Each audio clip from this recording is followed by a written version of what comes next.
I don't like Christmas.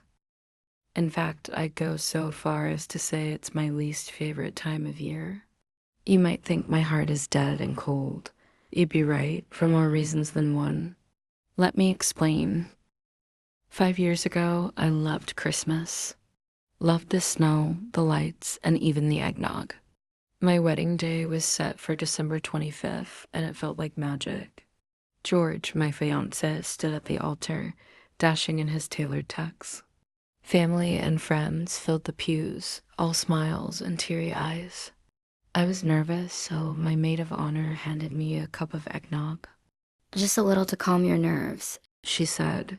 It tasted off, but I chalked it up to nerves and downed it anyway. By the time I reached the end of the aisle, something felt wrong. My skin was cold, far colder than the brisk winter air outside. My heart, it wasn't beating. I leaned heavily on my dad, thinking it was just nerves or maybe too much eggnog. George looked at me with a concerned smile as I took my place beside him. When the priest asked me to recite my vows, all that came out was a low, guttural sound. Then George lifted my veil. The scream he let out still echoes in my ears. Chaos erupted in the church. Deaths fled. The priest dropped his Bible and ran, and George stumbled back, his face pale with terror. I stood there, frozen, unsure of what had gone so terribly wrong. Then I caught a glimpse of myself in the reflective surface of a polished candelabra. My skin was gray. My left eye had fallen out, dangling grotesquely by its optic nerve. My lips were cracked and blue, revealing teeth that looked sharper than they should have been. I looked like a monster. The next few days were a blur. The news reported an outbreak, something about contaminated eggnog. A virus, they said. The infected didn't die. Not exactly. They changed. The military rolled through towns, warning people to avoid contact, to stay indoors, but it was too late for me.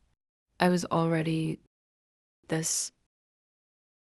At first, I thought George would come back for me. After all, he'd promised to love me in sickness and in health. But he didn't. Instead, I saw him weeks later, sneaking through town with another woman. She was alive, breathing, and beautiful. Her teeth were straight and perfect. Ironic, given George's career as an orthodontist. They laughed together as they scavenged supplies, and my cold, dead heart broke all over again. Years passed. The world crumbled into an endless winter, the air thick with ash and snow. Christmas decorations still hung in abandoned homes, a haunting reminder of the day my life ended.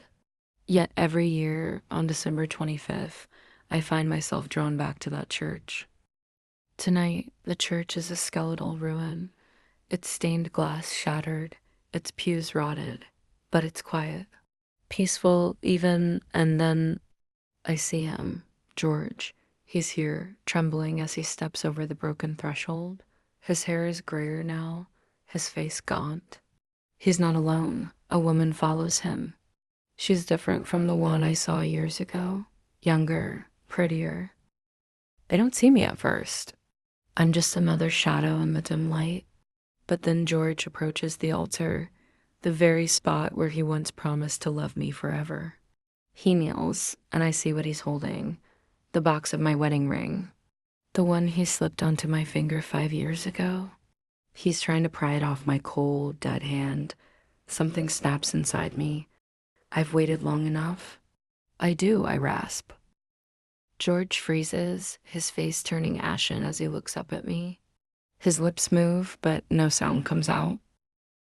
The woman screams and bolts for the door, leaving George alone with me. I lean down, close enough to see the fear in his eyes, close enough to feel the warmth of his breath against my decayed skin. Until death do us part, I whisper. Then I kiss him. My lips meet his, cold and unyielding. He struggles, but I'm stronger now. My teeth sink into his flesh, and for the first time in years, I feel alive. His screams fade into the night, and when it's over, he's just like me. I hold his hand as he stumbles to his feet, unsteady in his new form. The terror in his eyes fades, replaced by something else: understanding, acceptance, maybe even love. "Merry Christmas, George," I say, smiling for the first time in years. Christmas isn't so bad after all. It's a time for love, for family, and for second chances. George and I will have our forever just as we promised. And this time, nothing will tear us apart.